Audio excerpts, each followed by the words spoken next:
There we go. Hey! Yes, excellent. And I'm as well. Yeah, the computer. Yeah, I think I'll be back on my computer very soon as well. It's sort of nearly there. Just thinking about it. Why would it do that? Why would it force you to restart? Why wouldn't there be a button to say later or something like that? Oh, madness. I know.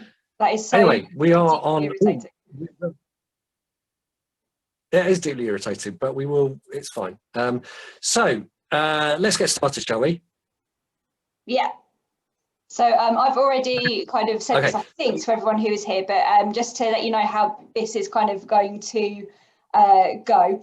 Ollie and I are going to talk about alternative comedy now and then, so in the present day and back in the 70s and 80s, which forms the main sort of basis of Ollie's research.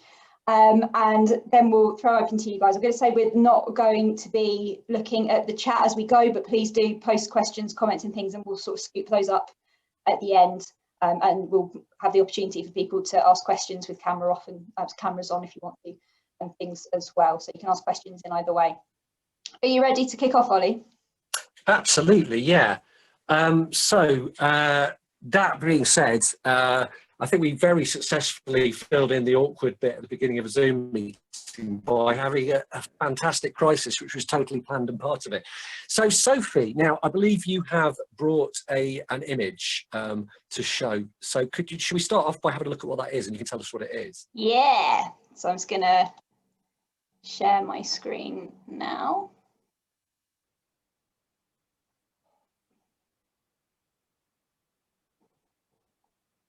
And hopefully you can all see there, and have a thumbs up from someone who's visible, please, if you can. That's a picture of Josie Long's cartoon Another Planet, which was in The Guardian. Can you see that, Ollie?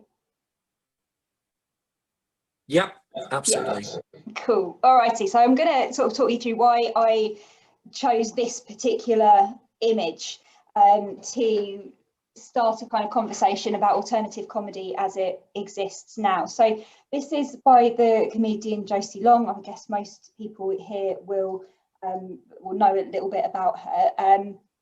And this is from a series of cartoons she did in the Guardian newspaper, and this one is What If the UK Was More DIY? And there were loads of others I have on my wall here. What if lad culture hadn't taken off? There's all these kind of attempts to imagine a society very different to the one that we live in. But yeah, what if the UK was more DIY?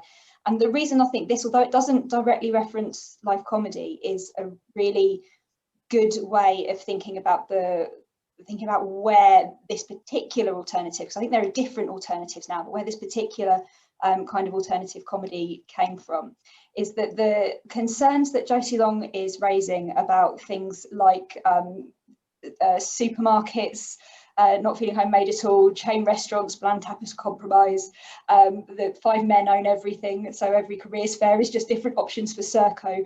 All of that stuff kind of relates to the things that Josie Long has kind of tried to address or solve in comedy. So Josie Long often gets kind of cited, I think not through any choice of her own. I think she wouldn't necessarily support this interpretation, but as kind of having been the leader of something that happened in the early mid 2000s, where there were sort of several comedians who felt that comedy was heading in the sort of direction that this cartoon references anxieties about. So there was this kind of feeling that comedy was becoming very mainstream, very commercial, and therefore that it was becoming bland, that there was a kind of expectation that was being created by TV, and then the biggest audiences were clustering just to that particular kind of comedy. So this sort of original rebellious experimental spirit of alternative comedy that had really galvanized a new comedy movement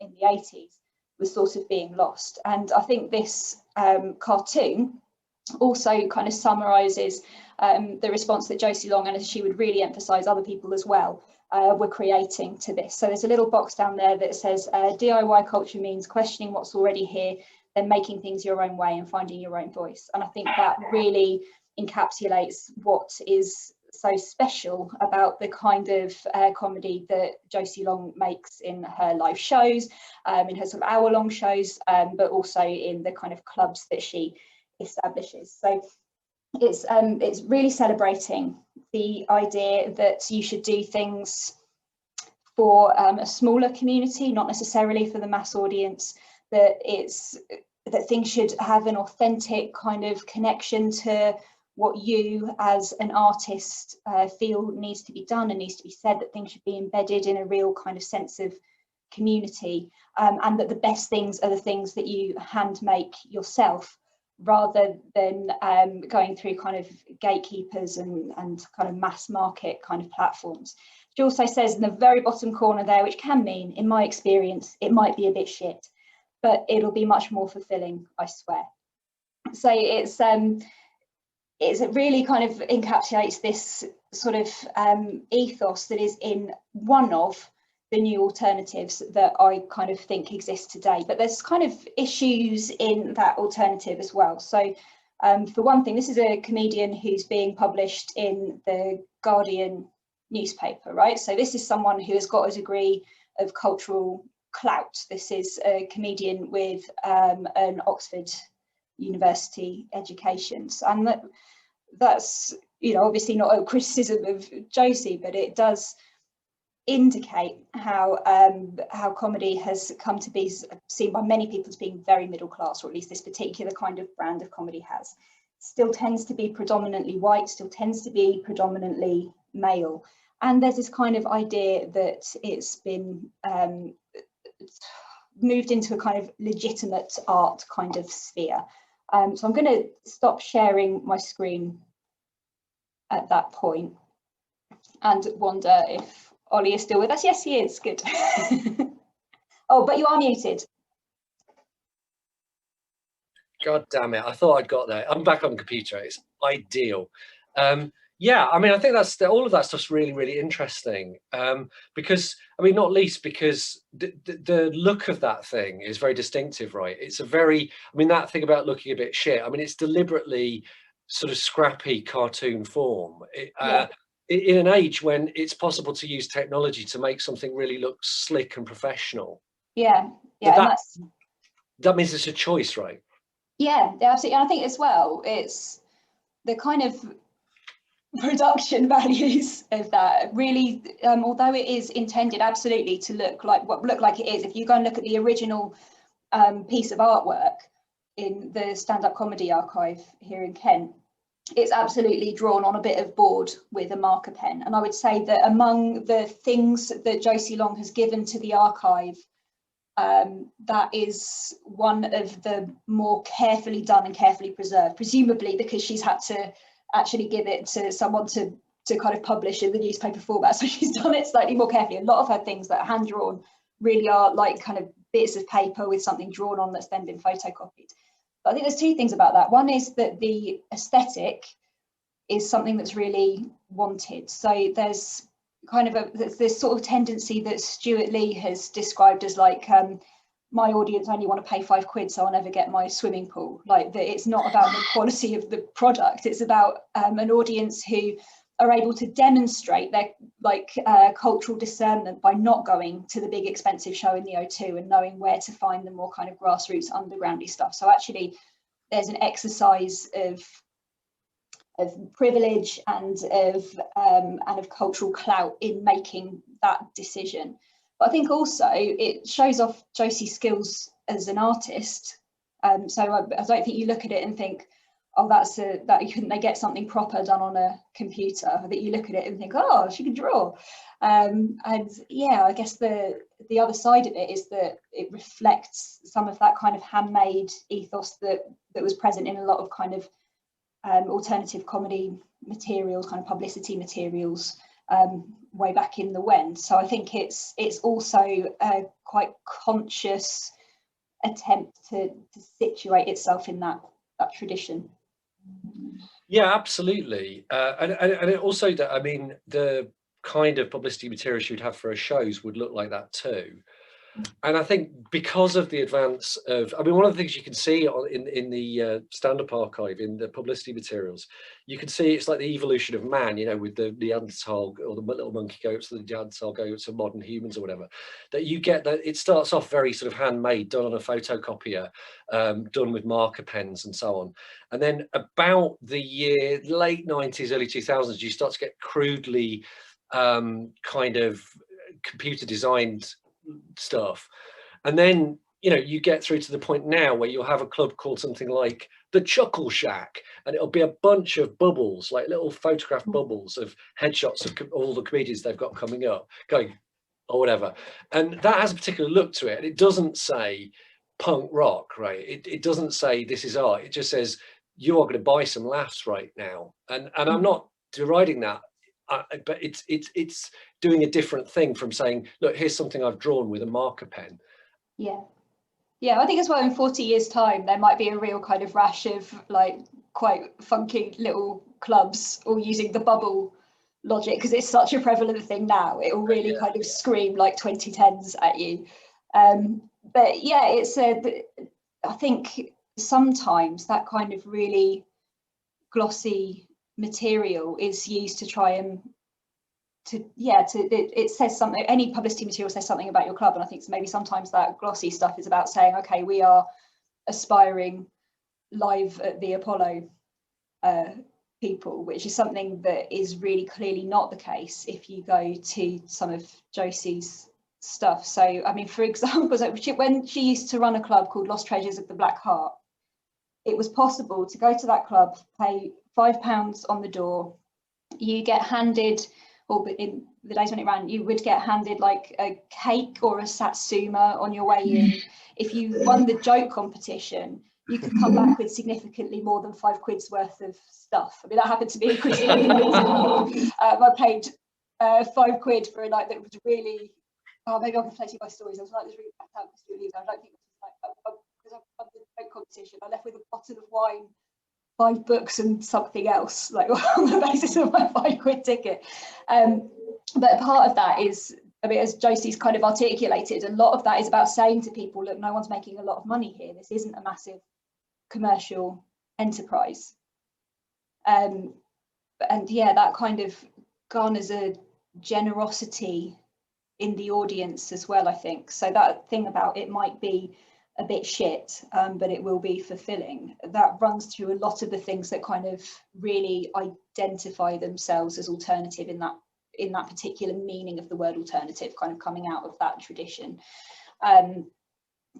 That you kind of work might be experimental. It's, you know, we're not promising slick kind of shiny floor stuff. So what we need is an audience who understand that they've got to take the rough with the smooth, and that what will happen as a result of that is that some things will need your generous support, but also the most amazing magic moments will happen that you wouldn't get anywhere else.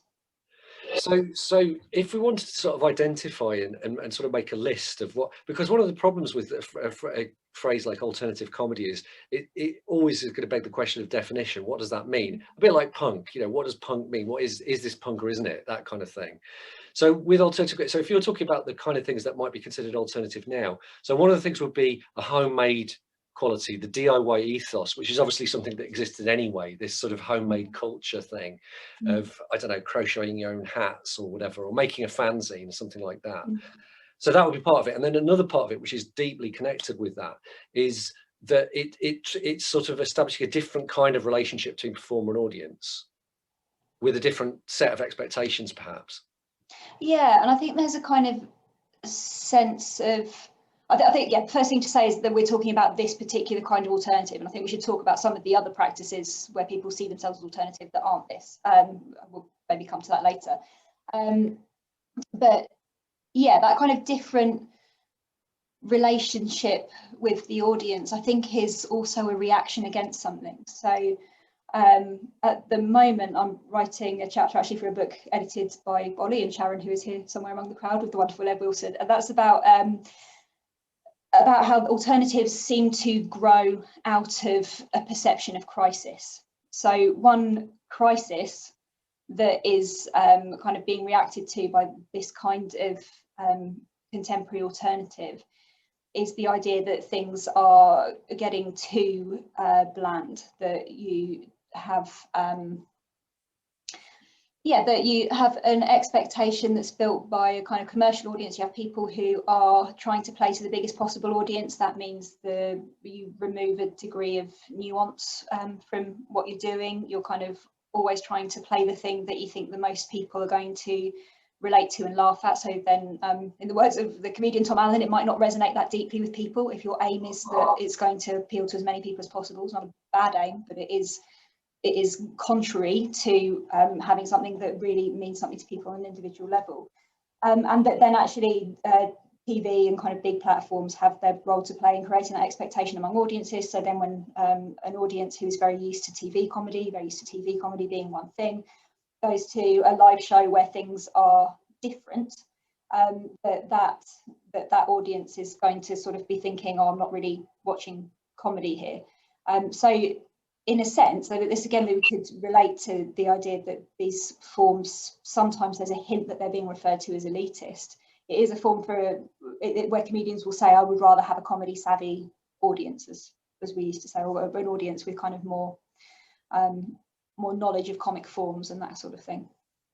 Well, it's also quite interesting, isn't it, the idea of elitism, because I suppose in some ways this intersects with Sam Friedman's book, Comedy and Distinction, where he talks about the idea of high cultural capital comedy and low cultural capital comedy. And I think that it's a very serious and interesting piece of work, that. But on the other hand, whether that absolutely maps onto privilege and social class is a different matter. For example, I've been a music fan since I was in my early teens. And that thing of being in the know, of being into the cool band before everybody else, yes, it is something you do want to feel like you're part of the gang, but it doesn't necessarily map onto the class system. And I don't think the only people who got into Joy Division before everybody else got into Joy Division were the upper class, the aristocracy. I don't think that's true. Yeah, I mean, I think it's a more complicated way of thinking about class and privilege. I think definitely and I think Sam Friedman would be the first to acknowledge it's a sort of small sample that he's looking at when he's identifying these kind of taste tribes. But that's something that always really sticks with me, because I remember thinking at the time, and this is supposed to be high culture, highly educated comedy, is at that night, Josie Long's Lost Treasures of the Black Heart, watching a game that had kind of got out of control. So Josie always used to do these kind of games in the interval, and she used to sort of often wing it and decide what she was doing when she got there. That's what she kind of wanted to use that club for, is to sometimes be doing that.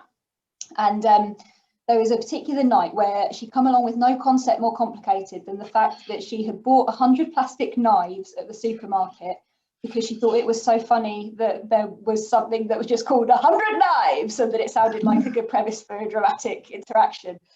So she kind of got to the point where we were going to be playing the game, and she had this bag of 100 knives, and to what extent she's performing it and to what extent it's true, I think it probably was quite true that she hadn't really thought much further than that. And it deteriorated into this game where basically people were having plastic knives thrown at them while they were trying to duck out of the way, while Nathaniel Metcalf used to kind of be the other kind of regular act at the show, was sort of trying to subtly exercise a little bit of health and safety on the development of the game. And I was sitting there thinking, you cannot say that to enjoy this you require a sophisticated arts education, because this is silly. But I think the argument is more to do with who feels invited in, and who sort of, it's having the cultural clout to say, yeah, I choose to be at this event, and to sort of break the rules. Like in a sense, the least confident thing you can do as a cultural consumer is go to something that has been badged as high art, like ballet or something. And equally, it's kind of, it doesn't take a great degree of cultural confidence to say to your mates, I went to Michael McIntyre at the weekend and I spent 90 quid on the ticket. I mean, everything about that says valuable experience. To try and articulate to people not in the know why it was a valuable cultural experience worth travelling to London for, to watch some people be pelted with 100 knives, all of which plastic out of a little carrier bag. Yeah, it sort of helps. I can preface it with, I'm a university lecturer, to be honest. This is how I spend my time. I think there's something quite interesting going back to the picture, because in the bottom right-hand corner, there was a reference to Crass, the anarchist punk band. And John Cooper Clarke once said something really interesting about culture, which is, he said that punk was the closest the working class ever got to Dada and surrealism. And I think that there's something really profoundly true about that. So, you know, people like, I guess, Paul Simonon of The Clash knew about Rauschenberg when he was sort of making the clothes that they wore in their early shows, because he'd been to art school, which is a thing a lot of working class kids did. So what I'm saying is, I think that I think for a start, there's a connection between punk and alternative comedy. There's a clear and you know, historical and easy to establish connection. And secondly, that kind of knowledge of cultural forms isn't always necessarily elitist. There's a complexity to that through things like the history of working class kids going to art school, for example. Yeah, definitely. I think that I said we should reference the other alternatives that exist. And I think when people talk about alternative and mainstream now, it's really important to note that they're not all using alternative in the kind of technical sense that a historian of stand-up might. So something I'm really interested in at the moment is clubs that, like I referring to as platforming clubs, so clubs that provide a platform for a particular identity that is marginalised elsewhere in the industry. So for example, Sophie Quirk's Wacky Racists, which is there to platform any kind of marginalised voice, but really has an emphasis on women of colour, femmes of colour, originally started by Kima Bob, and loads of other, like, so Sian Davies has Best in Class and that sort of thing. And I think with those, when we're talking about why they're alternative, again, we might be talking about a response to what's perceived to be broken in mainstream comedy. But mainstream doesn't just mean those kind of shiny floor people doing Live at the Apollo or whatever. Mainstream means all the people who are building a comedy industry in which certain identities are marginalised, in which it's still less usual to see someone who is not a middle-class, white, non-disabled bloke. And I think that kind of alternative as well poses a really interesting challenge in terms of our interpretation of alternative comedy, even as something that has grown out of the 80s. So it's really easy with something like what Josie Long does, with a club like the Alternative Comedy Memorial Society, which has it right there in the name. It's really easy to see them referencing back to that tradition. But actually, if a lot of our kind of stories about that tradition were about it becoming more equitable, comedy becoming an environment that was more politically correct and more progressive, then that kind of is seriously challenged by people identifying that there's an environment where certain identities are really badly marginalised. I mean, to the extent that it is still really common for anyone who's not a white cisgendered universal subject dude. But it's really common for women, it's really common for people of colour, for example, to be the only representative of their identity on a bill, to be the only woman, the only person of colour. And that's leaving aside trans identities and all kinds of other things that might make people feel more isolated, more threatened. Sometimes there's a safety thing there as well when they're on a bill. So there's real kind of, I think there's a real contest going. I don't think people are antagonistic about it within the alternatives, but I think it's probably a very contested term now.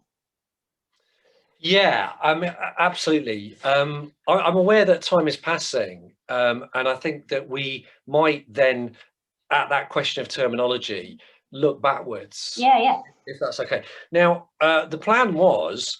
Do you want me to share the image that you had? Yeah, have you got a copy of it? Fantastic, because my computer has now decided it won't let me open images. Oh yeah, hopefully people can now see. Look at that beauty. Yeah. The first thing to say is visually there are some similarities there with the Josie Long cartoon, because there is hand lettering there. If you see where it says the Dudicans, outrageous folk punk band, You've got handwritten lettering under John Maloney, Angry Young Accordionist. You've got Otis Cannelloni, Cuddles, Julie Ballou, New Stand-Up, and so on. So they're using what's probably almost certainly Letraset, which is dry transfer lettering, which has a slightly more kind of professional look. But this is still a very handmade item. You know, what you've got there is, let's say you've got Brian Mulligan and Steve Gribbin of Skint Video. My strong guess is they've had a photo, a publicity photo at some point, cut those things, those faces out, put them on a photocopier, and now they can put them on the bill when they need to do that. This is not a slick, professional looking poster. Even the cutting out, I mean, look at the cutting out around Benjamin Zephaniah's head.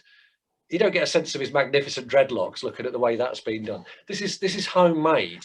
I think that's the first thing I'd say. And actually, oh yeah, sorry, I can't help noticing a chat comment from Wilkie. Bernard Padden, who teaches script writing at Salford, is on the bill. Bernard Padden, a lovely early stand-up comedian from the circuit, a gentle kind of quirky, whimsical gay comic, who was also involved in the sort of LGBT supporting the miners' strike movement. So yeah, and what I've done, so what this is 1987, and what you see here is a series of shows in May and June of 1987, and a few things to point out here. First of all, cast new variety. Now this is slightly an outlier with an alternative comedy or alternative cabaret, as it was often called, because it wasn't just about stand-up after stand-up after stand-up. Stand-up was a hugely important part of it from the beginning, but there were lots of other types of acts as well. But I mean, cabaret wasn't a phrase that Roland Muldoon, of Roland and Claire Muldoon, who ran Cast New Variety, particularly was fond of. He preferred new variety. But there's no doubt that the okay, I'm getting slightly distracted by the amazing comments coming out on chat, but I'm going to try and focus. Thanks, Bob, for that, though. That's cool. So the Cricklewood Hotel, and this is one of a chain of clubs that they had around London, which by this point included the Hackney Empire, which wasn't really a club. It was obviously a big theatre, which they brought back from the dead. The Hackney Empire had gone dark in the 1950s when most of the variety theatres in Britain were either being converted or knocked down. And it initially became a TV studio, and then for years and years it was a bingo hall. It was run by Mecca Bingo. They didn't want it anymore, and Cast magnificently took it over and revived it. I think it reopened at the end of 1986. But yeah, the Cricklewood Hotel was one of their mainstays. And one of the things that's really important to notice, if you look right down there near the bottom, assisted by Brent Council. When Cast New Variety started in Brixton at the Old White Horse, they used an Arts Council grant to start that, but they had no permission to do that. They were supposed to be using it for a play called Hotel Sunshine, and they couldn't do the show because I think the leading actor got sick or something. So they went, right, we're going to use this money to fund this new thing, New Variety. And the Arts Council hated them for it. They had quite a few beefs with the Arts Council. So who came to the rescue was the Labour-run Greater London Council, and they gave them a lot of money. And what that meant was that it allowed the circuit to grow. So I think the first grant was something like £25,000, which was a hell of a lot of money in those days, and it allowed them to pay technicians well, to pay the acts well, to the extent that when Andy de la Tour was starting or attempting to start a trade union to unionise the alternative comedy circuit in 1983, Cast New Variety and the Comedy Store were the two potential employers that would be, asked to pay a bit more, essentially, by this putative trade union. So the fact that they had a series of clubs that they could employ you at, and they paid better money than a lot of the venues, allowed the circuit to spread, undoubtedly. But I think there are other things I want to pick out here, because there's a lot of, like, some of these names you might know. You might know Benjamin Zephaniah, John Hegley. You might have heard of Paul Merton, you've probably heard of. You might not know the Doonikins, for example, or Bernard Padden, who we had mentioned, or the Dinner Ladies. You might not know, but it's not just a bunch of stand-up comedians. There's musicians, there's bands, there's poets, there's weird acts like Andrew Bailey, kind of weird, kind of sort of like stand-up with lots of props and character and strangeness. You've got Skint Video, the musical comedy double act. You've got Ian Saville, the socialist conjurer. So you've got a bunch of, in fact, what I've done is I've done a kind of act by, I've done a breakdown for you in a nerdy style. So stand-ups, I've counted 7 there, right? And it's quite hard to categorize because John Maloney, I would say I've included there, but actually technically here he's down as an angry young accordionist because he did use the accordion and other instruments in his act at this point. Still, I've classed him as a stand-up. So 7 out of these acts are stand-ups.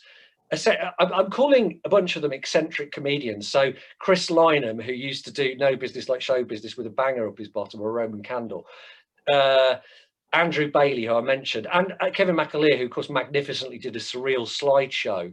Two Fingers Cabaret, aka Martin Sowen, who did lots of prop comedy. I noticed Cannelloni, he sort of is a stand-up, but at that stage, you know, I think the props were really quite important to what he did. So I've kind of called him an eccentric comedian. 4 poets, Benjamin Zephaniah, John Hegley, Little Brother, Belinda Blanchard.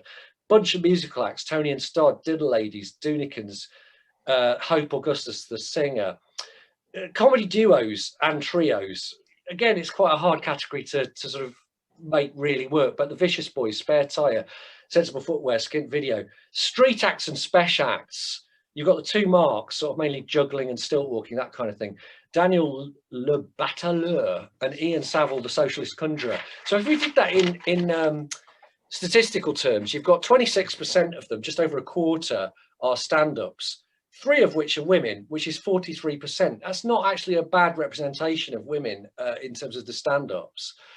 You've got 19% eccentric comedians, 15% poetry, 15% music, 15% comedy duos or trios, and 11% street and special acts.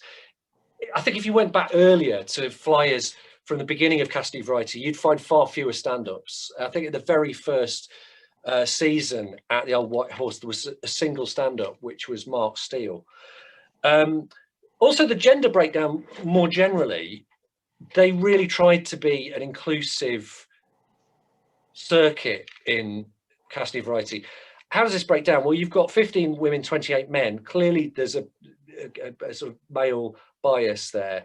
But still, you've got more than a third of the performers are women, which is not bad by today's comedy circuit standards. There's people of colour there, there's people who are gay and other forms of diversity. I also want to look at the bottom here, right? The 253, sorry, what 250, 150. Yes, Bronya, yeah, the 2 marks, Mark Heap was indeed half of the 2 marks with Mark Sabin. So what does that price equate to? It equates to public funding. Once the GLC had been abolished, Cast had to go to London boroughs. And yeah, absolutely right, Mary. 2 marks came from the medieval players who were amazing. So the fact this was, once the GLC had gone, they had to go to individual councils. There was a thing called a London Borough grant scheme. In fact, you can see right at the bottom there, if you really strain your eyes, assisted by LBGS, that is the London Borough grant scheme, and Brent Council in particular here. Because they were publicly subsidised, which most clubs were not, they were able to perhaps have a bit more freedom in who they booked. They were also able to pay well.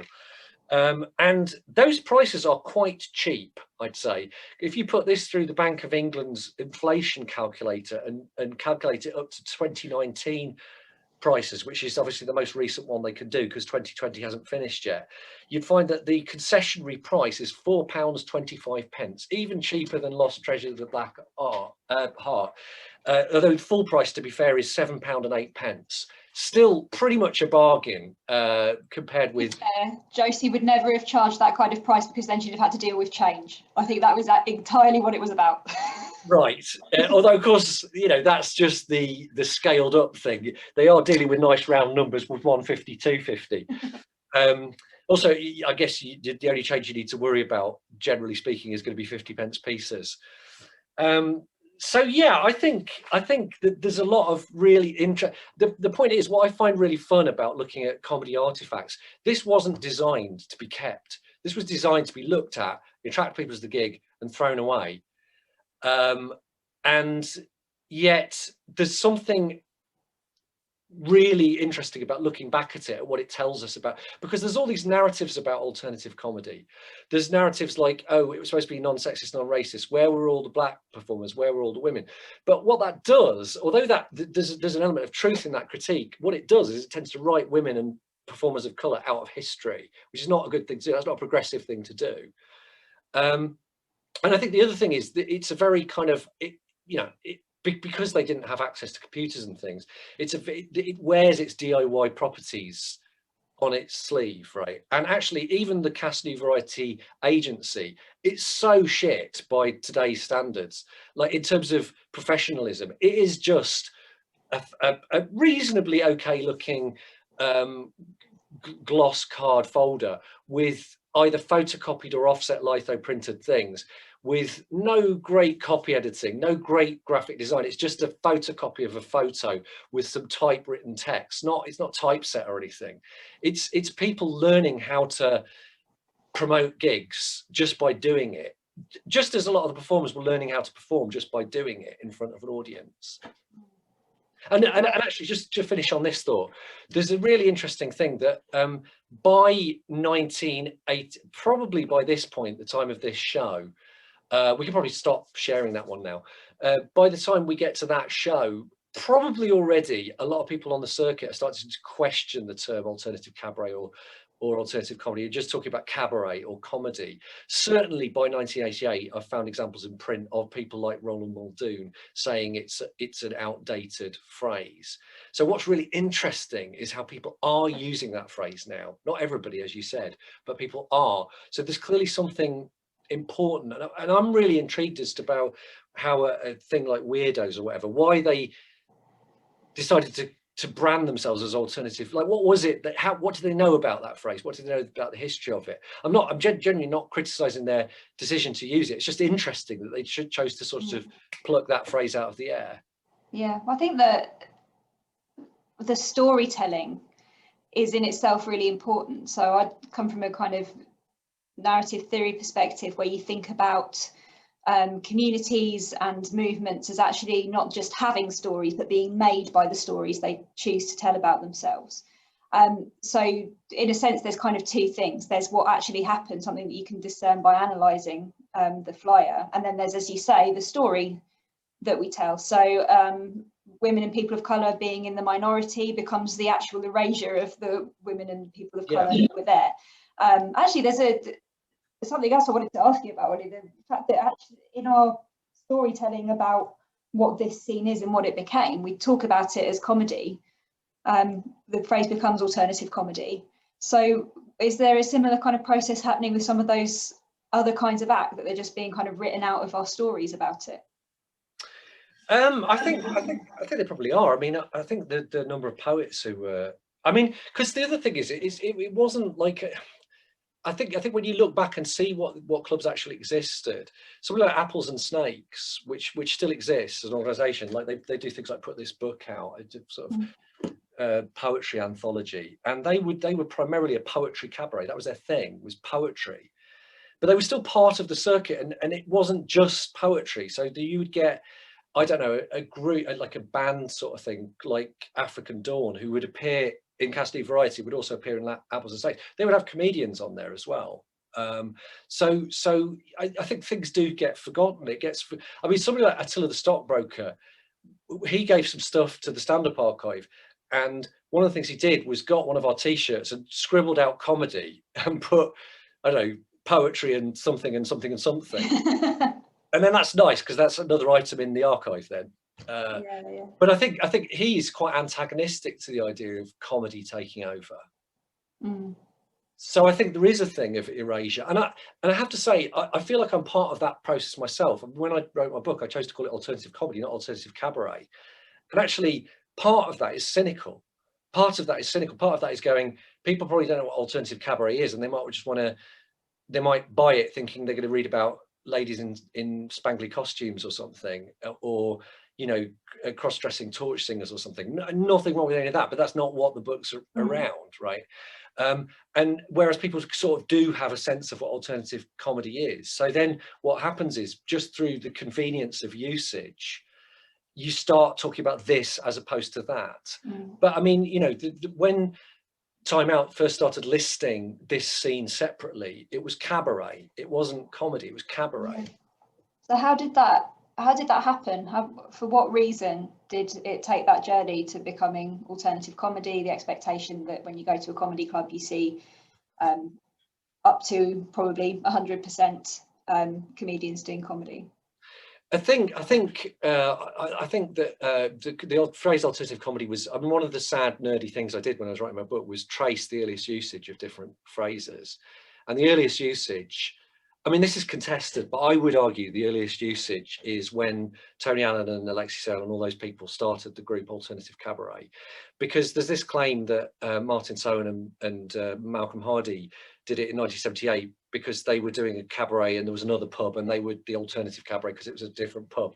But the thing is, that may be true. It may be true, but they weren't using it in that sense. I don't think they weren't using it in according to the accounts I've read. They weren't saying, well, this is an alternative to this, that, and the other. It was just it's in the other pub. When people say what is alternative comedy, they don't normally mean it's the comedy that's not in that pub. I think. So alternative cabaret is the earliest, but alternative comedy starts being used within the first year or so, I think. Can't remember off the top of my head. So there was always that thing that there was alternative comedy. But I think what happened is, through the 80s, you can trace this actually, if you trace the Cassidy Variety publicity, it starts off very non-stand-up. It starts off mainly poets and singers and bands and double acts and sketches and things. And then you can see the stand-ups creep in more and more. And I think that probably into the early 90s, there was still a lot of double acts, and there were magicians and things like that. But I think stand-ups start to predominate, and I suppose after a while, cabaret starts to sound like a bit of an old-fashioned description. So, I mean, that's interesting. So we sometimes talk about comedy becoming the more bankable thing. So it's the more commercially successful. It's the thing people come out for or whatever. So actually, now what happens in a lot of alternative clubs is comedy is maybe 50% of the bill and there's a whole bunch of other stuff going on, but it brands itself as a comedy club because people know what that is, so they'll go. So there's something about kind of outdated terminology, but is there kind of a bit of a comedy takeover happening, or is it just that the same kind of show is flying? When you talk to people from I don't know, because there are some people who were involved in the scene at the time, some performers and other people who were involved in the scene at the time who are here right now on Zoom. So it'd be quite interesting to hear their point of view. But certainly a lot of people I've talked to bemoaned the loss of the Iceman or whatever, these crazy eccentric people who did weird acts. And I think there was a sort of sense of kind of homogenization. And actually there was some, I mean, look, I've listened to a lot of recordings of early alternative comedy, and some of it just doesn't work. It just doesn't. That you can go through minutes and minutes of sometimes legendary performers not really getting much, but also you can get like these flashes of utter brilliance. And I think that's because people didn't really know what they were doing. I mean, I think it might have been Paul Merton who told me this, that when they used to see American comedians coming over to the Comedy Store, they were impressed because they knew how to take the mic out of the stand. Paul Merton said he never learned how to use a mic stand, how to adjust it. So and he's quite tall, so if they set it to the wrong height, he would just crouch. So I think it's impossible to overstate the amateurishness in a way. And I don't mean that in a pejorative way of the early thing, but alongside that, in a way, naivety comes the thing of people doing the most magical things with the form. But of course, inevitably, as it becomes more commercially successful, some of that's going to go, because people probably aren't going to, the people who are making the most money from it are going to be less interested by the crazies than by people who can really bring it night after night, laugh after laugh, I think. Yeah, it's really interesting that you mentioned the weirdos in that regard, because that's like a different generation doing the same thing. So what the weirdos kind of do, these it's a collective of comics, they do these sort of shows that they might do a pantomime or whatever. So the one that sort of springs to mind based on what you're saying about kind of embracing the amateurishness, Ollie, is the Battle for Icetopia, which kind of, as I understand it, began with Tony Law saying he would like to do a show on ice. So they hired out Alexandra Palace Ice Rink and did a comedy show. It had a kind of narrative. It was very kind of sparkly, very kind of pantomime in its sort of visual aesthetic, really. But a completely impractical environment for a comedy show where people are miles and miles away. Most of the performers couldn't ice skate with any degree of reliability. But these are all people who, I think because the context has changed so much, I imagine it is much more the case now that those performers are running that kind of thing alongside a much more kind of conventional, conventional is the wrong word, but a kind of artistic career that involves trying to get writing gigs for the BBC, rocking up to those kind of networky parties where everyone's an executive producer. So there's this kind of being in the crown or whatever. There's these kind of like two sides to it, I think. Yeah. It's happened in quite a different context. I would liken it in a way. I think the beginnings of alternative comedy are similar to the beginnings of punk. I mentioned the sort of historical links. I mean, there was a gig in the mid-1970s. I think it was the Charlie Pig Dog Club, which was a squatted venue named after a dog that lived in one of the squats. I think it was named by Joe Strummer because he said he thought it looked like a pig, so it's Charlie Pig Dog. Anyway, they had this club and there was a lineup which had the 101ers, which was the Joe Strummer's pre-punk, pre-The Clash pub rock band, and Tony Allen's Rough Theatre on the same bill. So they absolutely share roots, right? But actually what happened with punk was it offered a fairly thoroughgoing chance to the mainstream, challenge rather, to the mainstream music scene. It went, we don't want to do it like this. We don't want to do it like the bloated rock bands. We don't want to do it like the glistening chart bands. We want to do our own thing. We want to take control of it, right? And it did shake things up. I mean, these bands became the singers became very successful. They engendered instant fame, infame, and notoriety, right? And then, but then what happens is then punk becomes a subgenre, right? So you have a scene where the music is much more variegated, and you can be a punk, but a punk is generally good, unless you're Green Day or something. A punk is going to be a fairly low level thing. You can just find an audience for it. And I think that's probably true of how alternative comedy or cabaret was then, and sort of how it is now. The people who call themselves alternative. In other words, it's an alternative that's always going to be a small thing on the fringe of a bigger scene. Whereas actually, one of the things that happened, if you go back and look at how the stage covered alternative comedy or alternative cabaret when it first started, it's really deeply ambivalent about it. On the one hand, they covered it right from the beginning and often quite positively. On the other hand, they really slagged it off at times and gave a voice to those older generation of performers who hated this. So it was just amateurish and rubbish, and you shouldn't swear on stage and blah, blah, blah. And you can find those things coming up all the way through in the 1980s. And I think the reason why a lot of those older performers did that was because they felt challenged by it. Just as when, let's say, Mort Sahl and Lenny Bruce and people like that were breaking through in America and changing stand-up, the older generation of comedians were like, you don't do it like that. That's not proper. That's not how you do it. I think it's interesting how that battleground has probably shifted a little bit now. So I think where you've got the kind of alternative tradition that Josie Long most comfortably fits into, there's a kind of appreciation of and continuation of what an older generation of alternative comedians think that it's all about. I mean, not always actually, but often. Whereas if you are in those alternatives that are really trying to make more space in the world of comedy for women and people of colour and people with disabilities and queer people, I think that is where you tend to get the kickbacks. That's where you tend to get the, what do you mean marginalised? Of course, everything's done on merit. And you tend to get that, I'm afraid to say, from people who identify themselves with that other alternative as much as from anybody else. So yeah, I think really that's where I see the generational battle now. And what's disappointing about that is that there's this recent survey that 55% of people in the UK in this survey think that Black Lives Matter has increased racial tension, whereas only 18% think it's decreased. There's a thing about drawing attention to prejudice, calling out, racism, where you're seen as racist if you do that. And that's really disappointing. It's part. Do you know what I mean? Like Black Lives Matter is causing people to be tense because they should have shut up. People who confuse identifying the problem with creating the problem. Absolutely. Yeah. Exactly my point. Yeah. Hey Ollie, we should let some people ask some questions. Yeah. Well, should we start off by looking at the chat and then you can have some hands? But maybe I'm gonna move to gallery view so that I can see who's here. I'll tell you what, Ollie. Do you want to kick off with the chat? I will do that. Yeah. And I will also try and get onto gallery view. Okay. Here we are. I'm going to subject. Yeah. Okay. So I love the fact. Okay. I'm just going to go through literally one by. I'm going to do this like a joke competition. Bronya, Wilkie and I were just talking about Cricklewood today. It's not a question, so I'm just going to say hooray for that. Hooray for Cricklewood. A great comedy place as well. It was obviously where the Goodies had their fictional home.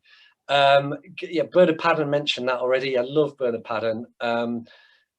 External, Bob, thank you. It's really nice to see people like Bob Boynton here, who was was an important comedian in the alternative comedy scene of the 1980s, and somebody I encountered when I was doing gigs there, and a Diamond Geezer as well. Thank you for coming, Bob, is what I'm trying to say. And so mainly I remember the external staircase that made you think you would get mugged halfway up or down it. Yeah, I think there could be a lot of good memories about literally the physical layout of a lot of venues.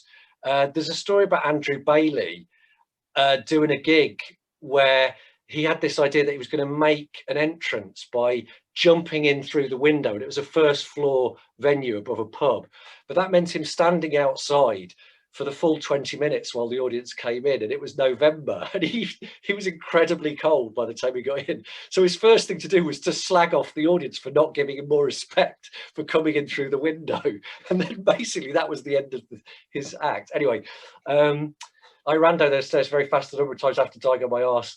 I think I was on that bill on the 22nd. Oh, fucking brilliant. Thanks, Andre. And again, Andre Vincent, it's really lovely to see you here, man. Andre, I'm going to really recommend your website as well, Mislaid Comedy Heroes. Fantastic stuff. So people should check out Andre's comedy history stuff because it's great. Lol at and Andre. Yes, good.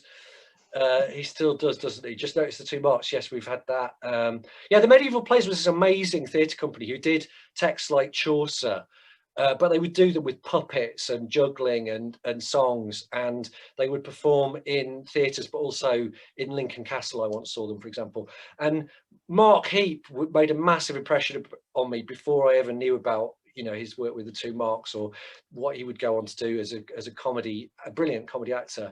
But I remember him interacting with me as an audience member in one of the first shows I saw after going to university, because they would do that stuff before the show started. They would go and interact with the audience, which is a very sort of cabaret or stand-up like technique. What was the Time Out listings title? Did the change from cabaret to comedy? Yes, I think it did change from cabaret to comedy. I can't remember when, and I've been trying to track down when did cabaret start and when did it go to comedy, and I can never remember. So that's a fail on my part. I am also very sad to have not seen Comedy on Ice. Henry Mendoza, lovely to see you, Henry. Speaking of comedy in impractical settings venues, I saw hip-hop improvised comedy duo Bandaman supporting Ed Sheeran at Brixton Academy in 2012. They struggled a bit with the distance from the audience. Yeah, they probably struggled a bit being in the same physical space as Ed Sheeran. I don't know, I'm just saying, maybe. Sophie, this is one for you, Sophie, from Wilkie. Mm-hmm. Great to see you here, man. Sophie, you mentioned alternative comedy / cabaret emerging from crisis. Do you think there'll be a post-pandemic new alternative form, maybe more online in future? Yeah.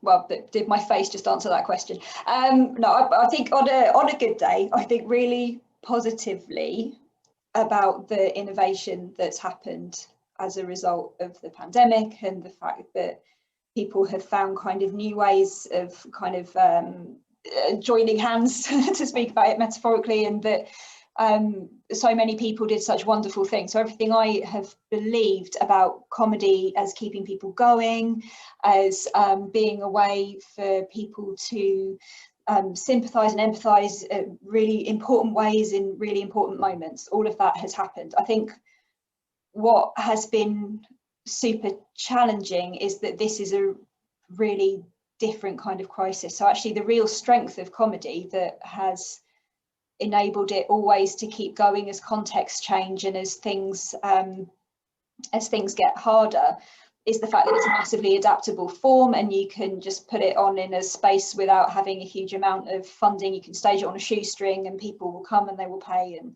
And this is the first time we've seen that contract really and profoundly break down, I think. So it used to be if you had something an audience wanted, you could make it sustainable. And I think what a lot of comedians are saying now is that this is the first time it's really unsustainable, because people don't like to pay for online stuff, because there's no online version of that actual being in the same kind of physical space. So I think I think something as creative as comedy as a profession has people in it who will always find a way of turning lemons into lemonade. But I also think that there's a threat here that is different to what has happened before, because people are dropping out because they can't afford to stay, basically. Yeah, it's the basic brutal economics of making your money through ticket sales. And like you say, people just want stuff for free online. Yeah, there are models like Patreon and things like that, but it's really hard. And for example, online gigs, if you pay £5 to, as it were, get in, that's buying any number of people that access, because I mean, we've watched online gigs back at home on the telly, so it's just the family sitting around watching it kind of thing. Thanks, Sophie. That was a really, really good answer. There's a bunch of stuff still coming in here. So Bronya, again, I think a lot of improv struggles in large space. Also ignore this question. It is a good point. And Andre points out a lot of US singers come to the UK and ask for British comics to open for them. Comedians at Wembley opening for Johnny Mathis. Weird. Yeah, there is a long history. There's also within the UK, Ian Deary had Max Wall when he played the Hammersmith Odeon, as it was then. It is a weird idea, though, because it's fundamentally the way you consume music, the way you consume comedy is quite different, and it makes it, I think, very hard for the comedians. Boothby Graffa opening for Bare Naked Ladies was amazing. That does sound amazing, so thanks for that. Andre points out City Limits listed comedy in agitprop. That's a brilliant fact, Andre. Thank you. Stuart Austin, did the arrival of Channel 4 in 1982 mark the mainstream arrival of alternative comedy? Well, that's an interesting question, Stuart. Yeah, I think it probably did in a way. The alternative scene first arrived on telly on Nationwide the week after the Comedy Store opened, but in a real way, I guess with Boom Boom Out Go the Lights, a couple of episodes of sort of showcase, really, with people like Alexei Sale and Rick Mail and people like that that Paul Jackson put on TV in a terrible graveyard slot, got hardly any viewers. But actually, I think within the same week, the comic strip presents Five Go Mad in Dorset on the opening night of Channel 4, and the first episode of The Young Ones was broadcast on BBC Two. So that really was kind of onto TV, other people know about it. I grew up in Lincoln, and my introduction to this world was watching The Young Ones, actually. And I became sort of, quite quickly, I started to know about it because I read in my parents' Sunday newspaper colour supplement, I read an interview with Rick Mail, which made a big impression on me. That's where I first heard of the Comedy Store. So if you grew up in a sort of provincial backwater like Lincoln, it was really when it got on telly that you found out about it. So I think that was an important moment. Comedy Sports has its 100th online show since March this Saturday. That's a nice fact. Arnold Brown did indeed open for Frank Sinatra. Celtic home ground, I think, or Celtic home. Yes, very good. That is true. And what an amazing gig that must have been. I can't see how it have worked, but why? I don't know. It's an amazing thing. What a lovely guy Arnold Brown is as well, and what an interesting comic. read an article about how Stephen Colbert had to raise his game with his comedy because since being back in the studio, the only people who are in the room with him are his wife and the crew, means he improvises more and does more silly things, as the crew and his wife are more likely to know the script and laugh less. But his improv meant you could hear audible laughter on The Late Show. Yep. Do online performances open performance opportunities for marginalised voices? Sophie, do you want to handle that one? Yeah, I mean, that's a brilliant question, and the answer is I don't know. But I think there's two things that people I kind of hear speculate about. Actually, this question is coming from Sharon, who might actually have some insights that she wanted to share. No pressure if you don't, Sharon.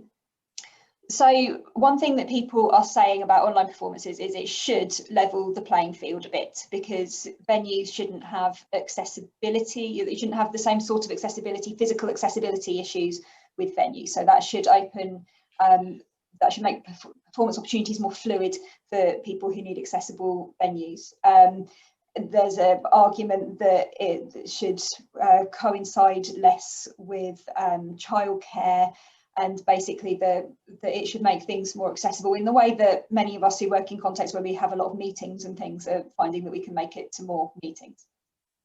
That said, can I just pick up on that point very briefly? We've got people, I think, from 3 or 4 countries attending this event tonight. Yeah, so money and travel as well. It doesn't, I mean, if a lot of the comedy I go to is in London, that it might be a £5 ticket, but it's 25 quid train fare. So I have to remember the last time I took a train that far, blimey. But so yeah, so a lot of those things, and maybe the environment is less threatening to enter and stuff.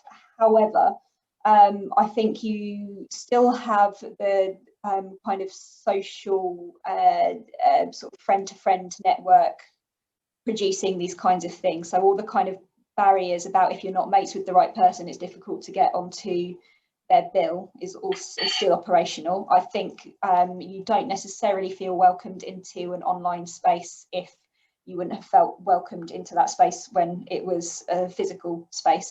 And of course, there's a whole new bunch of people getting marginalised, i.e. people who don't have access to technology, and that can intersect with kind of poverty and not being able to travel to and afford tickets to particular comedy events, but it's also to do with geographical location in the same way that travel is. So I think the answer is it should, but I'm not sure if we're seeing any evidence of it opening up more opportunities for marginalised voices just yet. And something that I think would be really interesting to do a proper analysis of, because which I feel like I've observed, is that really kind of privileged kind of white dudes started doing online comedy as soon as lockdown started, and that I was hearing less from those kind of platforms for marginalised voices, and hearing exhaustion from the people kind of providing those platforms a bit more quickly. But I've got no data on that, that's just a hunch. I think it's also worth saying it might open things up for people, but for no money in many cases, or very little money. Yeah, and the Live Comedy Association was quick to put together a survey which showed that the impact was disproportionately on women, people with disabilities, people of colour, and all the people who we might expect to be marginalised already. So definitely the move to more online performances as a result of the pandemic, it's not the only reason for things being online, has kind of seems to have really exacerbated existing inequalities rather than helped with them. I think as well, a lot of the online performances, like theatrical performance, also there's always pressure for an artist to be available on things like Twitter, and we know that that environment is more hostile for more marginalised voices as well. So yeah, the idea that going online is going to stop you experiencing racism and sexism is, you haven't been online much if you yeah. Great stuff.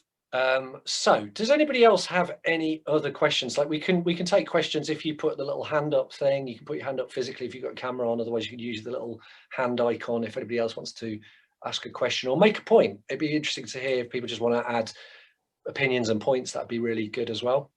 Or more stories of great stuff you saw. Yeah, that'd be great. Okay, Henry, I'm not sure if that's you just applauding or you want to make a point. Hey. Hi. Yeah, no, it was, yeah, it is a bit of a question. So we're talking about whether or not, you know, about COVID in a post, you know, in a post-COVID world, whether parts of comedy are more accessible, and there's definitely a sense that, you know, things being online actually can be of a disadvantage to, you know, to some people in some ways. But for an audience, do you think that there's a sense in the fact that perhaps when we're through the worst of this with COVID, that it might actually make live comedy with bigger names a bit more accessible to people? Because, you know, as an example, like, you know, because live comedy has not been happening as much this year. So as an example, I saw Eddie Izzard at the Banana Cabaret for and it was the first time he played there in like 20-30 years, just before this most recent lockdown. And so I wonder if there's, you know, a possibility that, you know, bigger name comedians that would normally be playing arenas, etc., might come back to some of these smaller venues because of, you know, how much live comedy has been, you know, decimated by COVID. Well, I think there's a kind of funneling up thing. I mean, we do Funny Rabbit, and we normally do it. So Andre's played Funny Rabbit. So we would normally do it in the cafe space in the Gulbenkian, which has a capacity of about 100. When we're allowed to do it, so we've done a couple of these socially distanced gigs, we're playing in the theatre, but with the same target audience number. So then what you get is, so people who can then attract more people than that are going to go to a bigger space that's going to be socially distanced. And actually the people at the very top level, they have nowhere to go. I mean, what do? I don't know, go to the moon or something? You know, how do you find the space to make that safe? And actually, I'm not going to name the person, but I talked to a very big name comic who would normally play really big venues, who is actually struggling financially because their sort of, you know, their lifestyle was set at needing to do those live gigs at that level with that number of people coming and buying that number of tickets.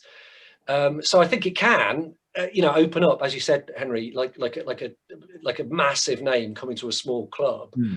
But I also think that maybe that's also potentially a symptom of, you know, something that's going to be an interesting imbalance until we can get back to actually packing them in. I suppose there's also the horrible possibility that somebody twigs that if you're Eddie Izzard, you can be selling 50 tickets and charging 200 quid each for them. I mean, I'm not sure why no one's done that yet. He certainly didn't. But yeah, great. That was a great question. Thanks, Henry. So do we have any more questions or any more points that anybody would like to make? I mean, I'm aware that there's some really cool people here who are part of the scene. If you'd like to sort of chip in with anything, it'd be great. No pressure to do so if you don't want to, but I've certainly enjoyed your comments in the chat. Okay, do you know what? I've just noticed it is 7:14, right? And I think what's happening is everybody's doing that thing at the end of the event. Everybody's going, nobody ask a question. Nobody ask a question. And go out, get on with our lives. If that is the case, then do feel free to leave and go do your own thing, have your tea or whatever it is. If you'd like to hang around, I'm happy to hang around for a few minutes and chat more informally. It's up to you. But actually, can we? Okay, there's nobody emceeing this. We're just doing it ourselves, me and Sophie. So, but can I ask everybody in a massively self-indulgent way, but just to give a sense of ending for people to do the old Zoom applause thing. Oh, look at this. And we're actually, we're seeing faces. This is magic. Yes, this is what I want. Yes. Thank you, people. I really appreciate this. This has genuinely made my day. And it's lovely to see some of the people I haven't mentioned. Lavelle, it's lovely to see you, man. Yeah, thank you. That's a lovely way to end it. So if you'd like to make your way out by the nearest exit, you're very welcome to do so. If you want to hang around for a bit, I'm happy to chat. Up to you.